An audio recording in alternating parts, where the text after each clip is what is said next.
Assalamualaikum warahmatullahi wabarakatuh. Sahabat cerita Islami yang dirahmati Allah, pada kesempatan kali ini kita akan menyelami lautan yang begitu luas, yaitu lautan samudra dalam tahapan mencapai Allah. Kita akan membahas jalan yang ditempuh, serta apa saja yang harus dipelajari untuk meraih kedekatan dengannya. Sebelumnya, marilah kita panjatkan puji dan syukur kehadirat Allah Subhanahu wa Ta'ala. Dengan karunia-Nya, kita masih dapat berjumpa, walaupun hanya melalui video ini. Shalawat dan salam semoga selalu tercurah kepada junjungan kita, Nabi Muhammad, beserta keluarga, sahabat, dan pengikutnya hingga akhir zaman. Sahabat sekalian, jangan lupa untuk mendukung perkembangan channel ini dengan cara like dan subscribe, agar kami terus semangat menghadirkan kisah dan pembahasan yang bermanfaat. Mari kita mulai pembahasannya. Tahap pertama dalam pembelajaran agar batin kita terbuka dan mampu menerima ilmu makrifat adalah sabar. Sabar dalam belajar, jangan terburu-buru. Pembahasan tentang makrifat tidak bisa dipahami dengan tergesa-gesa, apalagi langsung ingin mengetahui puncak ilmunya. Ini adalah perkara yang sangat halus dan mendalam, yang hanya dapat dicapai melalui proses yang perlahan dan penuh kesungguhan. Apabila ada tahapan pelajaran yang dilewati begitu saja, maka besar kemungkinan kita akan salah jalan atau salah memahami. Akibatnya, pengenalan terhadap Allah bisa menyimpang dan menjerumuskan ke dalam kesesatan. Sebab, makrifat bukanlah ilmu seperti pada umumnya. Ia membutuhkan adab, bimbingan, dan perjalanan yang tertata. Lalu sebagaimana dikatakan oleh para guru terdahulu, tiada sah makrifat seseorang apabila ia belum mengetahui apa yang Allah ciptakan sebelum adanya segala sesuatu. Pada tahap pertama ini, kita diwajibkan mempelajari Nur Muhammad, karena disinilah letak pelajaran awal dari pengenalan diri. Inilah pondasi awal dari jalan makrifat. Seseorang tidak akan benar-benar sampai pada makrifat yang sahih apabila ia belum menempuh jalan ini, sebab mengenal Nur Muhammad berarti mengenal awal mula penciptaan yang menjadi kunci bagi setiap hamba untuk mengenal Tuhannya dengan sebenar-benarnya pengenalan. Nur Muhammad adalah cahaya pertama yang Allah ciptakan sebelum segala sesuatu di alam semesta. Dalam banyak riwayat dan penjelasan para ulama sufi, Nur Muhammad bukanlah jasad Nabi Muhammad yang kita kenal dalam sejarah, melainkan hakikat rohani beliau, cahaya murni yang menjadi asal mula segala ciptaan.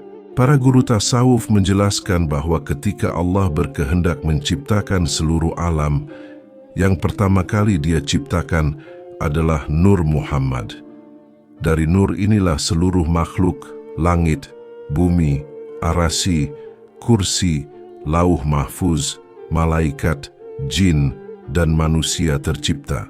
Hal ini diisyaratkan dalam hadis yang diriwayatkan dari Jabir bin Abdullah ketika beliau bertanya kepada Nabi, "Ya Rasulullah, apakah yang pertama kali Allah ciptakan?" Nabi menjawab, "Yang pertama kali Allah ciptakan adalah cahaya nabimu, wahai Jabir. Dari cahaya itu Allah menciptakan segala sesuatu." Para ulama tasawuf seperti Imam Al-Qastalani, Al-Ajluni, dan Syekh Yusuf Al-Nabani menjadikan maknanya sebagai dasar dalam memahami hakikat awal mula penciptaan. Menurut pandangan para arif billah, Nur Muhammad ibarat pusat matahari rohani yang memancarkan sinar kepada seluruh wujud. Ia adalah wasilah, perantara, penciptaan seluruh alam. Allah menciptakan segala sesuatu melalui nur ini, dan setiap makhluk menerima bagian cahaya sesuai kadar dan kemampuannya. Syekh Abdul Karim Al-Jili dalam kitab Al-Insan Al-Kamil menjelaskan bahwa Nur Muhammad adalah hakikat Muhammadiyah yang meliputi seluruh wujud. Artinya, dalam setiap makhluk terdapat jejak dari nur ini, karena semuanya berasal darinya. Para guru makrifat sering mengajarkan, barang siapa mengenal dirinya, maka ia akan mengenal Tuhannya. Salah satu makna dari mengenal diri di sini adalah menyadari bahwa hakikat ruh kita terhubung kepada sumber asalnya, Nur Muhammad. Ketika seorang murid suluk memahami bahwa asal-usul seluruh wujud adalah Nur Muhammad, ia akan melihat semua makhluk bukan sebagai sesuatu yang terpisah, tetapi sebagai pancaran dari satu cahaya yang sama. Inilah awal dari penyatuan pandangan, wahdat al-syuhud, yang tidak meniadakan syariat, tapi menghidupkan rasa tawadhu dan cinta kepada seluruh ciptaan. Dalam zikir, wirid, dan suluk, murid diajak mengarahkan hati kepada hakikat ini, bukan untuk menyembah Nur Muhammad, tapi untuk menyadari jalur wasilah penciptaan menuju Allah. Perjalanan makrifat tidak bisa dilepaskan dari pemahaman Nur Muhammad karena syariat mengajarkan cara beribadah yang benar. Tarekat membimbing hati agar tetap bersih dalam perjalanan.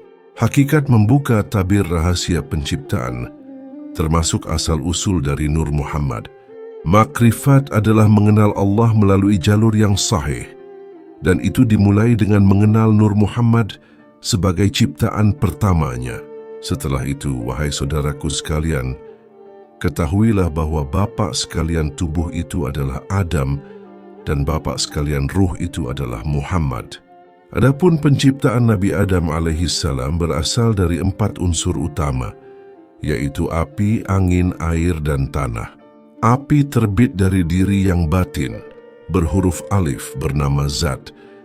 Inilah rahasia terdalam yang menjadi sumber kehidupan rohani kita. Api ini bukanlah api dunia, melainkan api batin yang menjadi kekuatan penggerak. Angin terbit dari diri yang batin, hurufnya lam awal bernama sifat. Ia menjadi nyawa pada kita, menghidupkan jasad. Dalam diri manusia, ia adalah nafas yang keluar masuk, tanda bahwa kehidupan sedang berlangsung. Air terbit dari diri yang batin, berhuruf lam akhir bernama asma. Ia menjadi hati pada kita, pusat rasa dan kesadaran. Dalam tubuh, ia tampak sebagai air liur dan air mani, yang keduanya mengandung rahasia kehidupan.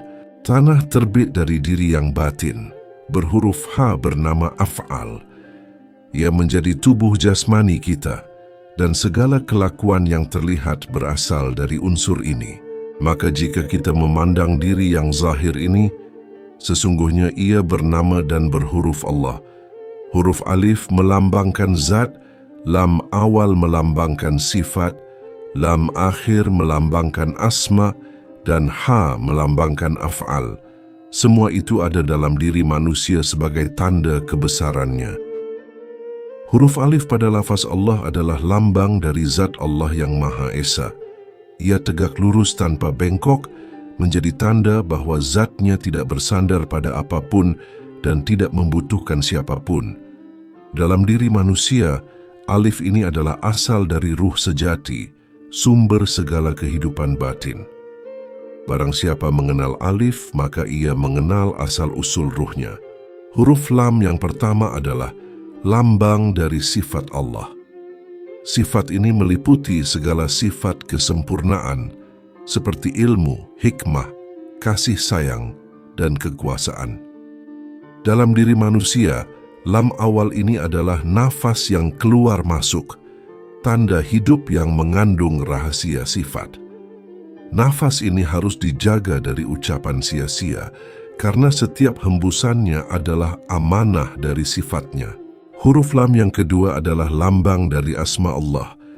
Asma berarti nama-namanya yang mulia, yang menjadi pintu untuk mengenalnya. Dalam diri manusia, lam akhir ini adalah hati. Di sanalah tempat bersemayamnya zikir, tempat menyebut nama Allah, dan tempat turun cahaya asma-Nya. Hati yang disucikan akan memantulkan cahaya ini seperti cermin yang jernih. Huruf H di akhir lafaz Allah adalah lambang dari af'al Allah, yaitu segala perbuatannya yang nyata di alam. Dalam diri manusia, H ini adalah jasad beserta amal perbuatannya. Segala gerakan dan diamnya kita adalah manifestasi dari kehendak-Nya. Maka barang siapa melihat dirinya berbuat, hendaklah ia sadar bahwa semua itu terjadi dengan izin Allah semata. Jika keempat huruf ini, alif, lam awal, lam akhir, dan ha, disatukan dalam kesadaran, maka seorang hamba akan memahami bahwa seluruh wujud dirinya adalah ayat yang menunjuk kepada Allah. Tubuh, hati, nafas, dan ruh adalah tanda-tanda yang memantulkan cahayanya. Inilah rahasia yang difirmankan oleh Allah dalam Al-Quran. Kami akan perlihatkan kepada mereka tanda-tanda kebesaran Kami di segenap ufuk dan pada diri mereka sendiri, sehingga jelas bagi mereka bahwa Dialah yang benar. Quran Surah Fussilat ayat 53. Huruf alif melambangkan makrifat. Alif berdiri tegak sebagai lambang dari Zat yang Maha Esa, yang tidak bergantung pada makhluk. Makrifat adalah mengenal Allah sebagaimana Dia memperkenalkan dirinya, tanpa menyerupakan dengan makhluk dan tanpa meniadakan sifatnya. Dalam perjalanan rohani, makrifat adalah puncak. Hanya orang yang telah melalui perjalanan panjang yang akan dapat memandang alif ini dengan mata batin yang terbuka. Huruf lam yang pertama melambangkan hakikat. Hakikat adalah kesadaran akan rahasia di balik segala yang tampak. Lam awal ini melengkung, menunjukkan bahwa untuk sampai kepada hakikat diperlukan kerendahan hati, bukan kesombongan. Di tahap hakikat, seorang hamba melihat bahwa segala sifat yang indah dan sempurna, hakikatnya hanya milik Allah semata. Huruf lam yang kedua melambangkan thariqat.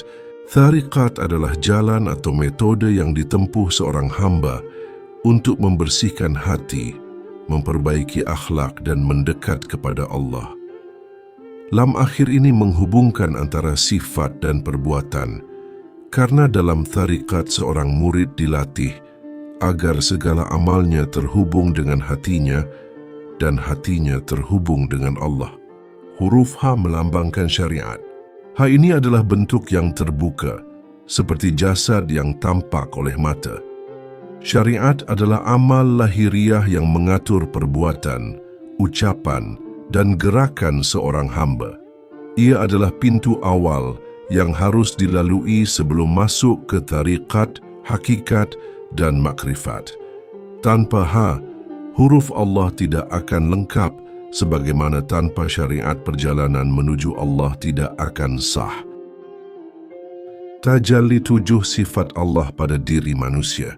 Para guru terdahulu mengajarkan bahwa 7 sifat Allah bukan sekadar untuk diketahui, tetapi juga diyakini dan disadari tajallinya pada diri kita. Tajalli artinya penampakan atau terpancarnya sifat Allah melalui ciptaannya. Manusia adalah makhluk yang Allah ciptakan dengan bekas dari sifat-sifatnya, namun dalam bentuk yang terbatas, sebagai tanda dan bukti dari kebesarannya. Pertama, hayat, hidup. Kita hidup karena Allah menghidupkan. Nafas yang keluar masuk, denyut jantung, dan kesadaran diri adalah bukti tajalli sifat hayat dalam diri kita. Tetapi hidup kita bersifat sementara, sedangkan hidup Allah kekal tanpa permulaan dan akhir. Kedua, ilmu mengetahui. Kita mengetahui sesuatu karena Allah memberi pengetahuan. Akal, ingatan, dan pemahaman adalah pancaran dari sifat ilmunya. Namun pengetahuan kita terbatas dan sering lupa, sedangkan ilmu Allah meliputi segala sesuatu tanpa batas. Ketiga, sama, mendengar. Kita bisa mendengar suara karena Allah memberi pendengaran. Telinga hanyalah alat, hakikat mendengar adalah dari Allah. Tajalli sifat ini mengingatkan kita untuk tidak mendengar hal yang dilarang, karena pendengaran itu amanah darinya. Keempat, basyar, melihat. Mata kita melihat karena Allah memberi penglihatan. Tajalli sifat ini mengajarkan bahwa pandangan yang benar adalah yang digunakan untuk melihat tanda-tanda kebesarannya, bukan untuk melihat kemaksiatan. Kelima, irada, berkehendak. Kita memiliki keinginan, rencana, dan tujuan karena Allah memberi daya kehendak. Namun semua kehendak kita tetap berada di bawah kehendak-Nya. Tajalli ini mengajarkan kita untuk selalu menyelaraskan keinginan dengan ridha Allah. Keenam, kudrah, berkuasa. Kita mampu bergerak, berbicara, bekerja, dan berbuat karena Allah memberi kekuatan. Tajalli sifat ini menuntut kita untuk menyadari bahwa tidak ada daya dan kekuatan kecuali dari Allah. Ketujuh, berbicara. Kita berbicara karena Allah memberi kemampuan untuk mengungkapkan kata-kata. Tajalli sifat ini mengajarkan bahwa lisan harus digunakan untuk berkata benar, mengajak kepada kebaikan, dan mengingat Allah. Rahasia fana dalam tajalli 7 sifat. Ketika seorang salik menyadari tajalli 7 sifat ini, ia akan sampai pada maqam fana. Bukan berarti sifat itu hilang, tetapi rasa kepemilikan terhadap sifat itu lenyap. Hidupnya bukan lagi ia rasakan miliknya, tetapi milik Allah. Pendengarannya, penglihatannya, kehendaknya, kekuatannya, dan ucapannya ia sadari sepenuhnya berasal dari Allah. Inilah yang diisyaratkan dalam hadis Qudsi. Hambaku senantiasa mendekat kepadaku dengan amal-amal sunnah hingga aku mencintainya. Jika aku mencintainya, aku menjadi pendengarannya yang ia gunakan untuk mendengar, penglihatannya yang ia gunakan untuk melihat, tangannya yang ia gunakan untuk memegang, dan kakinya yang ia gunakan untuk berjalan. Perjalanan menuju tajalli 7 sifat Allah adalah perjalanan yang tidak bisa dimulai dari tengah, apalagi langsung melompat ke puncak. Ia dimulai dari membersihkan diri. Seperti seorang musafir yang ingin mendaki gunung tinggi, ia harus menyiapkan bekal, membersihkan tubuh dari beban, dan memastikan jalannya bebas dari duri. Dalam jalan rohani, persiapan itu disebut membersihkan hati dari segala sifat yang menjadi penghalang, dan tahapan ini dinamakan takhalli. Takhalli adalah mengosongkan diri dari segala sifat tercela yang melekat di hati manusia. Sifat tercela itu seperti debu tebal yang menutupi cermin. Selama debu itu masih ada, cahaya Allah yang ingin memantul ke dalam hati akan terhalang. Takhalli bukan sekadar menahan diri dari berbuat salah di hadapan manusia, tetapi membersihkan inti jiwa agar menjadi wadah yang layak untuk menerima nur ilahi. Di dalam takhalli, hati diajak untuk melepaskan genggaman terhadap kesombongan yang sering muncul tanpa disadari. Sombong membuat seseorang memandang rendah makhluk lain dan menutup pintu menerima kebenaran. Hati juga harus dibersihkan dari riya, yaitu melakukan amal agar dilihat dan dipuji oleh manusia. Karena pujian adalah racun yang mematikan ikhlas. Selain itu, takhalli mengajak kita membuang hasad.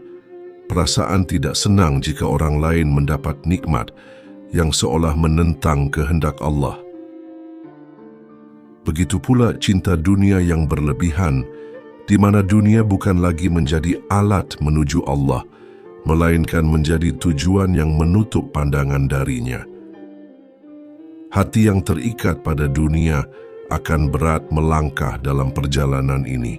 Di jalan takhalli, kita belajar menahan tamak dan rakus yang membuat seseorang tidak pernah merasa cukup. Kita juga menundukkan amarah yang meledak-ledak karena amarah yang tak terkendali membuat hati gelap dan akal tertutup.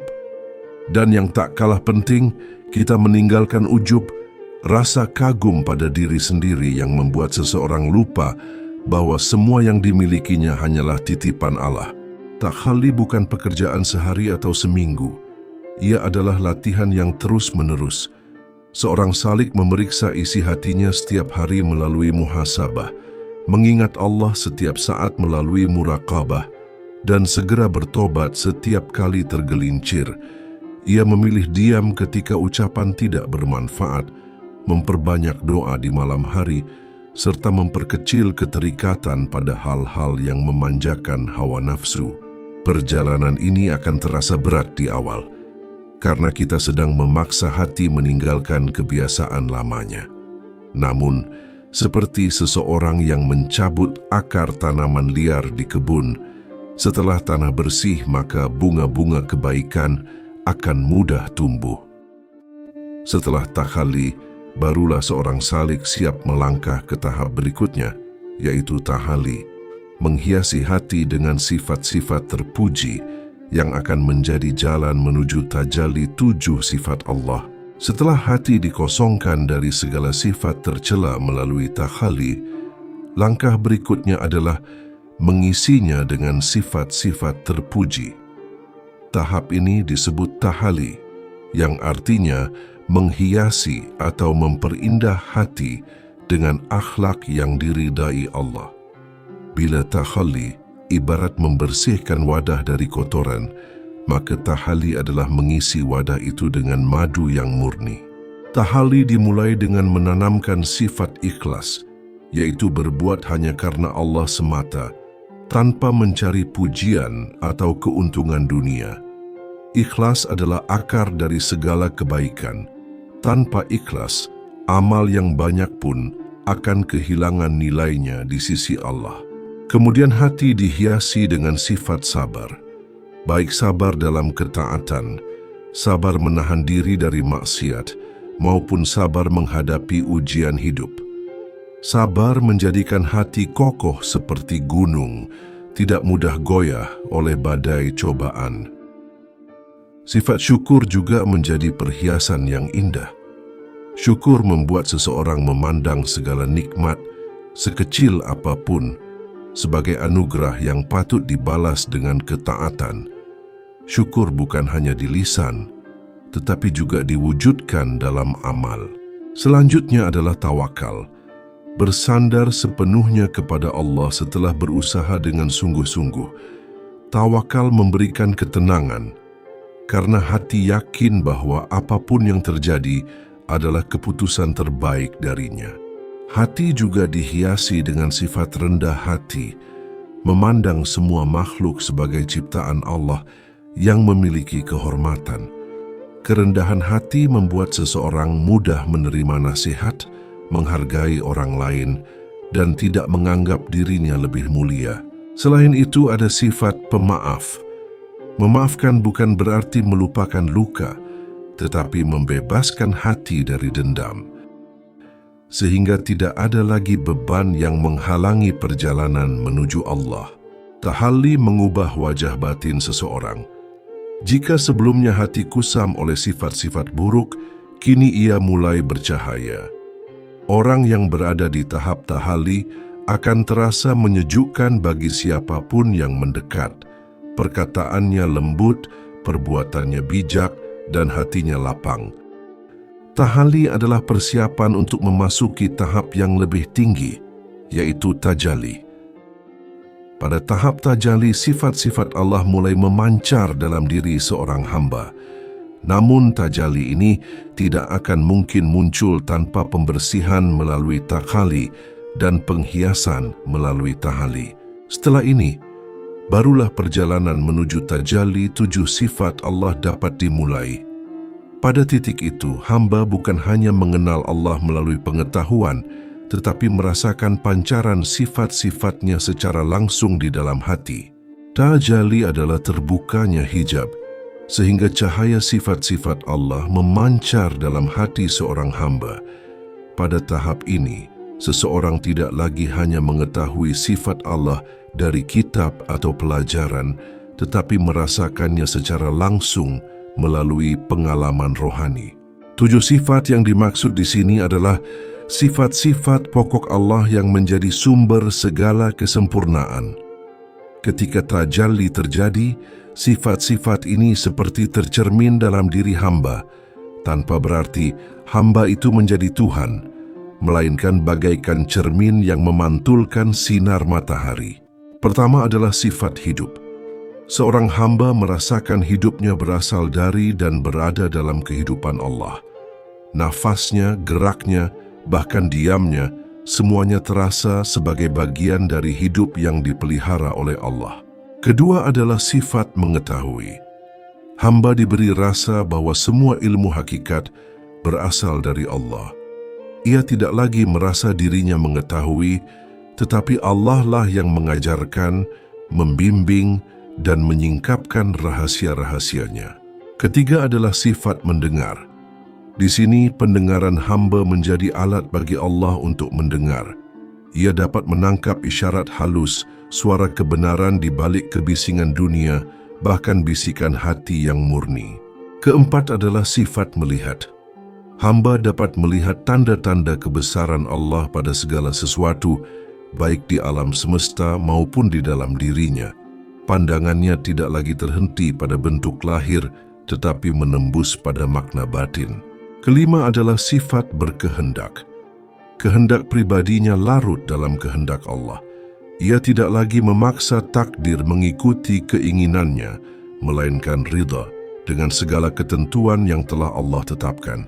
Keenam adalah sifat berkuasa. Hamba menyadari bahwa segala kekuatan yang ada padanya hanyalah titipan.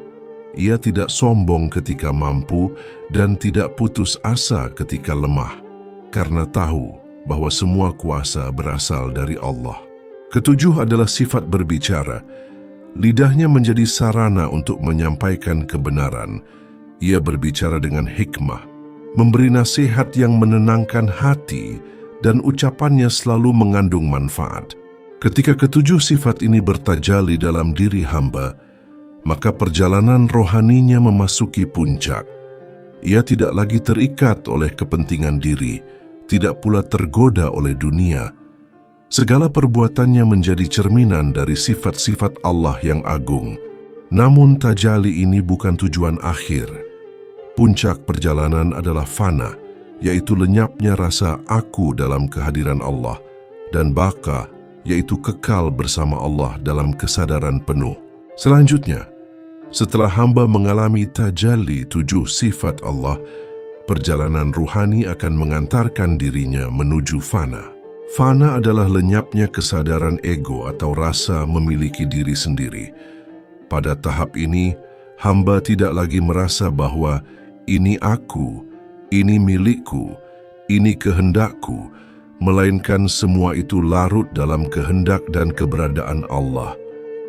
Ia seperti setetes air yang jatuh ke samudra. Air itu tetap ada, tetapi identitas setetesnya hilang, menyatu dengan lautan yang tak terbatas. Fana bukan berarti hamba hilang wujud atau melebur menjadi Tuhan, sebab itu mustahil. Fana adalah hilangnya kesadaran akan diri sebagai pusat, sehingga yang tersisa hanyalah kesadaran akan Allah semata.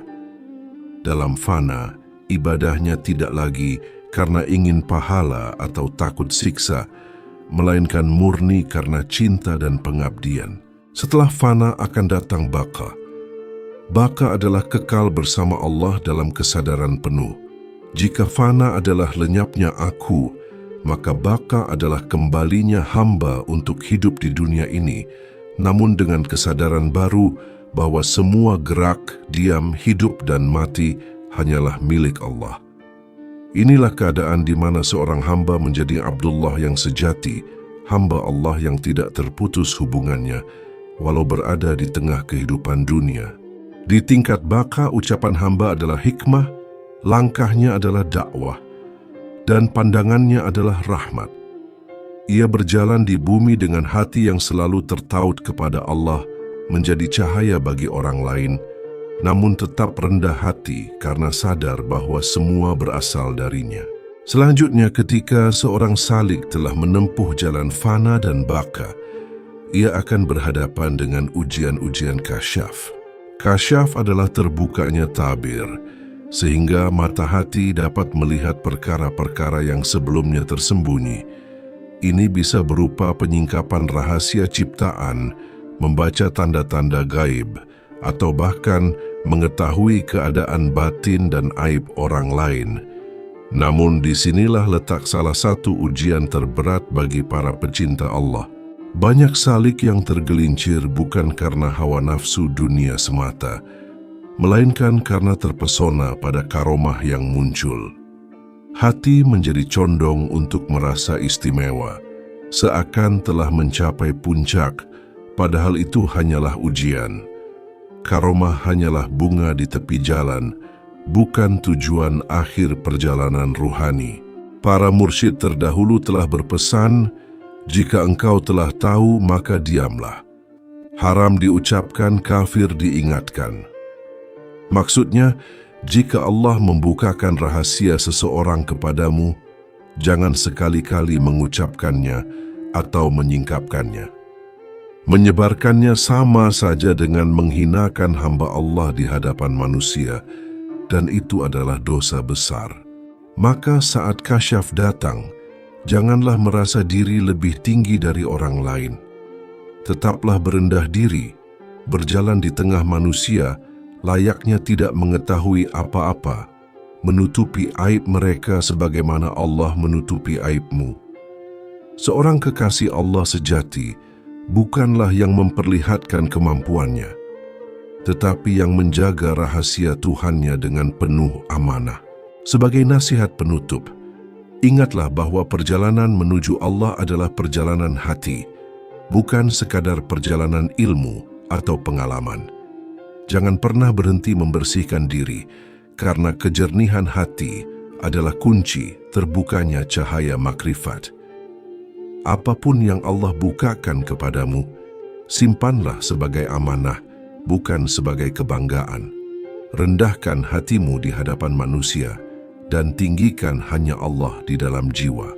Semoga kita semua diberi kekuatan untuk menapaki jalan ini dengan istiqamah, dijauhkan dari ujian yang menjerumuskan, dan diberi husnul khatimah sebagai penutup perjalanan hidup.